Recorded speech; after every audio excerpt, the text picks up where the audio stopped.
What's going on YouTube? It's your boy BGC, aka Bands Go Crazy, and I'm back with another reaction, man. Hey, y'all can see what I got for y'all today. We got the girl who caught her boyfriend killing her on video.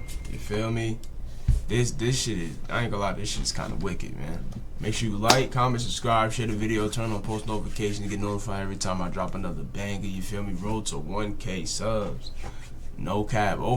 Over 70% of y'all that watch these videos aren't subscribed. Hit that subscribe button if you're coming back from you've seen another video that you enjoyed, you feel me? But hey, let's get right into this reaction. No cap. Let's get it going. You think I'm playing, huh? Okay. You think I'm playing, huh?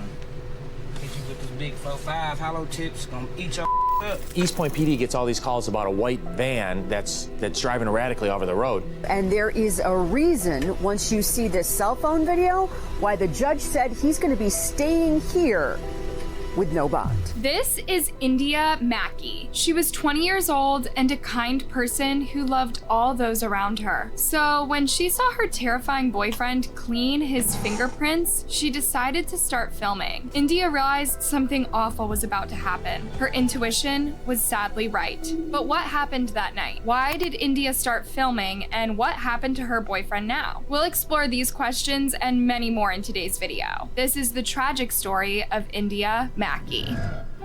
On November 18th, 2019, at around 5:30 p.m., law enforcement in Warren, Michigan was notified of a swerving car. East Point PD gets all these calls about a white van that's driving erratically over the road. A man was driving his car way over the speed limit through residential areas, going from side to side. Officers knew they had to intervene fast, lest he make a terrible accident. Perhaps it was another case of DUI, they thought. But when they pulled him over near 9 Mile Road, the officers were left in disbelief. Next to this teenage boy was a lifeless body. 18-year-old Kevin Dixon had no way out. He was quick to identify the body as his girlfriend, 20-year-old India Elise Mackey. Dixon told the officers that India had a terrible accident at his place that night. According to him, she wanted to play with his firearm when it went off, unaliving her in front of his eyes. He was very confident in telling this story. But then the officer's million-dollar question was, why was India in his van? Dixon proceeded to tell lie after lie, stories so conflicting that he didn't even know how to go on. He was arrested and charged with first-degree murder. Later that night, detectives would discover an even more tragic layer to this story. Dixon still had India's phone on him, so detectives seized it as soon as he was handcuffed. When they went through it, they discovered a very recent video. It had been shot just hours prior to Dixon's arrest. India had filmed her own death. In just the last couple of months, law enforcement has seen 6 domestic... Yo, this shit is wicked, bro. I'm not gonna lie. Filming your own death video, knowing that you're not even really about to... Like, she probably filming to see how, like, you know what I'm saying, this nigga really crazy, but, like, she was probably, like, in her mind, like, she knew you might have maybe attempted to shoot her, or maybe hit her with the gun, but actually end her life right there on the video.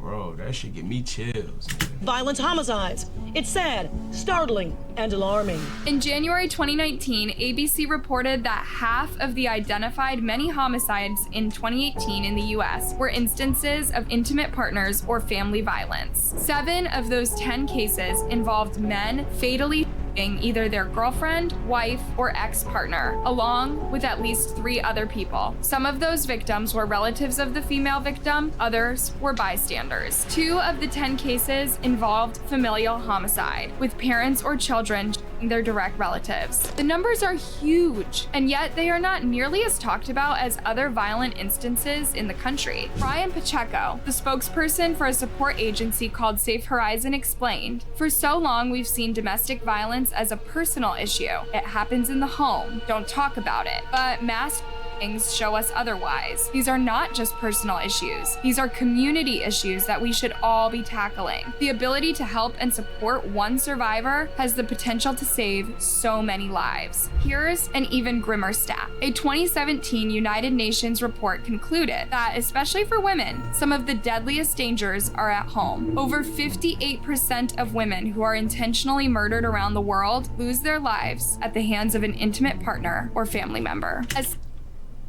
Yo, What? Yo. Nah, this Children shit around the crazy. world lose their lives at the hands of an intimate partner or family member. Oh, A staggering 82% of victims are female in intimate partner homicide cases. This puts India's tragedy in perspective. Not only is she not alone in the United States, she's not alone in the world. This is still a major problem in almost all countries of the world. In the 2020s, a time known for more peace and prosperity than any other time in history. Sadly, teenage girls are the most prone to that type of manipulation and violence that eventually leads to death. Unfortunately, that was what happened to India Mackey. On November 17th, 2019, India Mackey celebrated her 20th birthday in Michigan. The following day, she met with her boyfriend, 18-year-old Kevin Dixon. The two were inside his car when they started fighting. Then, out of the blue, Kevin pulled out a firearm and started loading it. India was so shaken that she began filming him. On the one hand, she didn't believe he was being serious. You think I'm playing, huh? Okay. You think I'm playing, huh?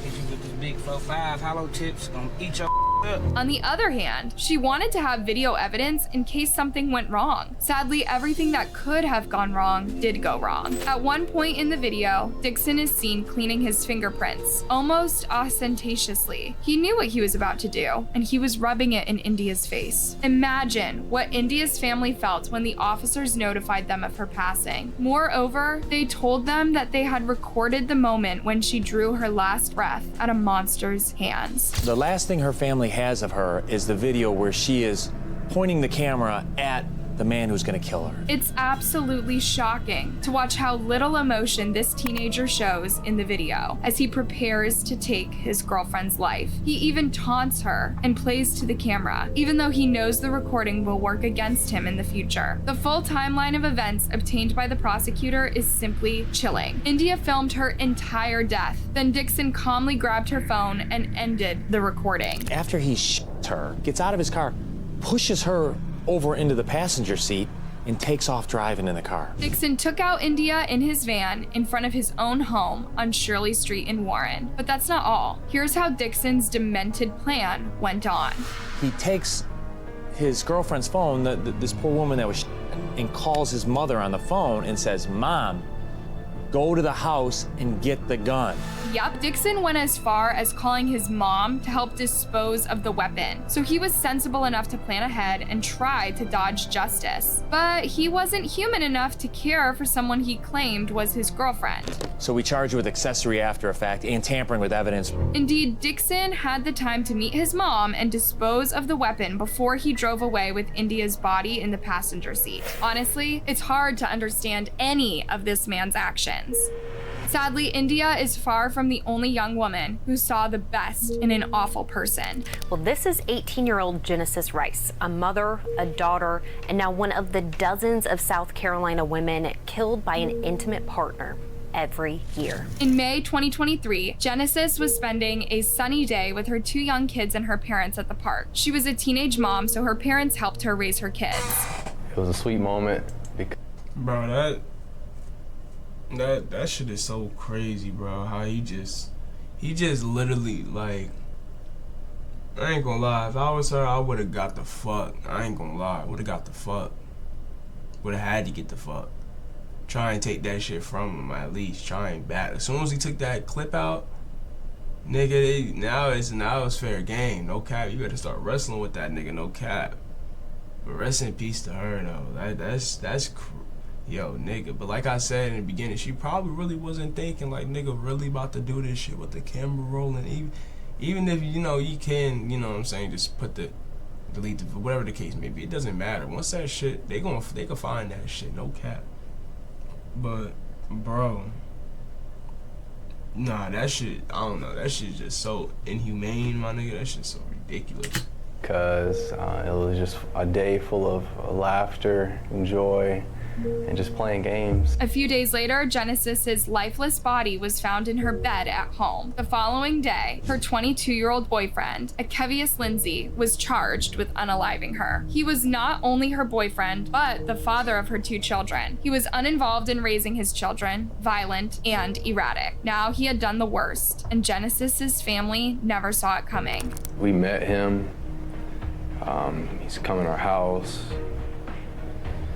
And we just looked at it like any other relationship. She was really at a point in her life where she was really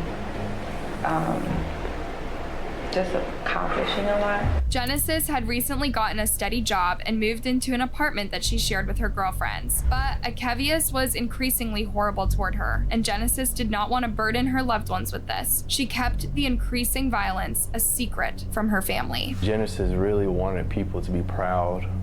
She wanted to make us proud. That's why she didn't mention a lot of stuff that went on. When officers arrested Akevius, they discovered a long history of arrests and terrifying incidents between him and Genesis. Just 4 days before taking her life, Genesis had phoned 911 to report him grabbing her by the leg. In the report, an officer noted something sinister. Akevius has one prior conviction of domestic violence in 2022.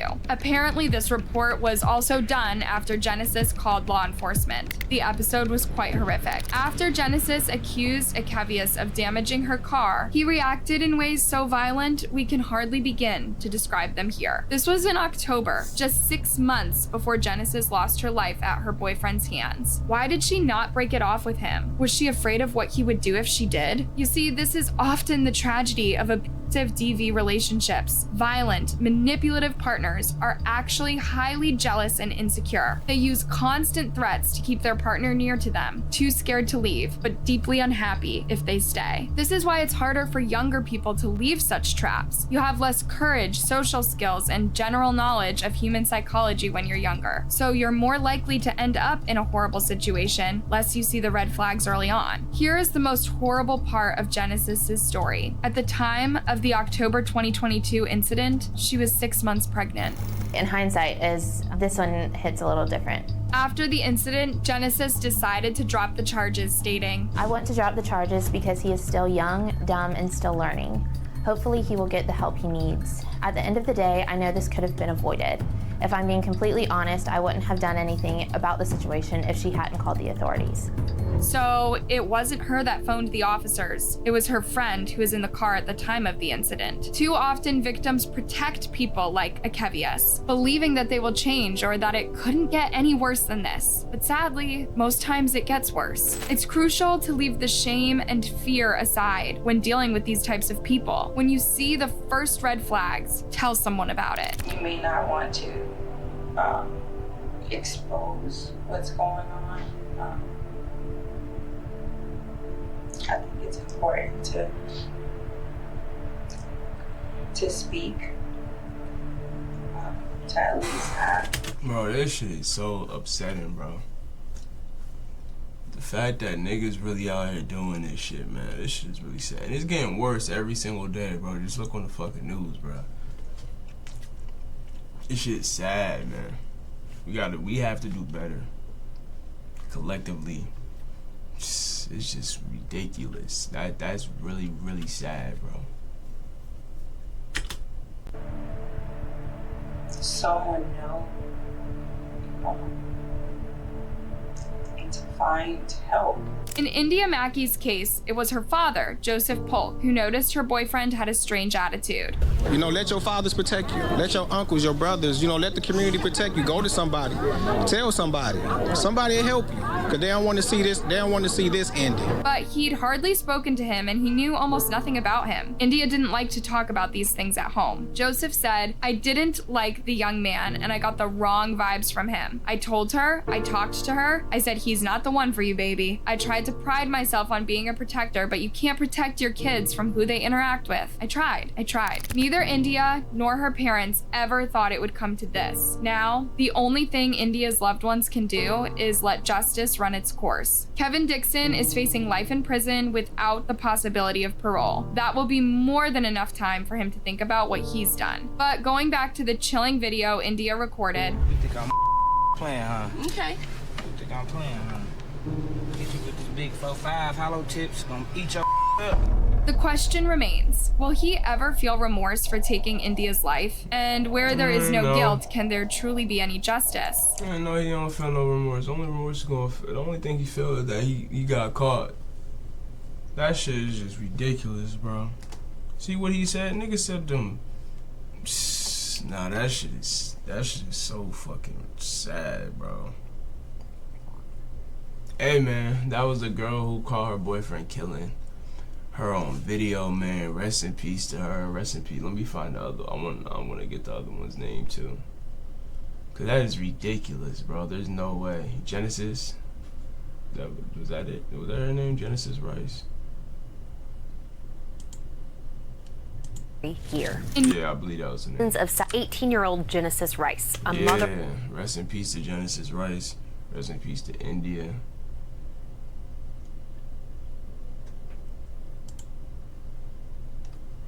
This shit is just crazy to me, bro.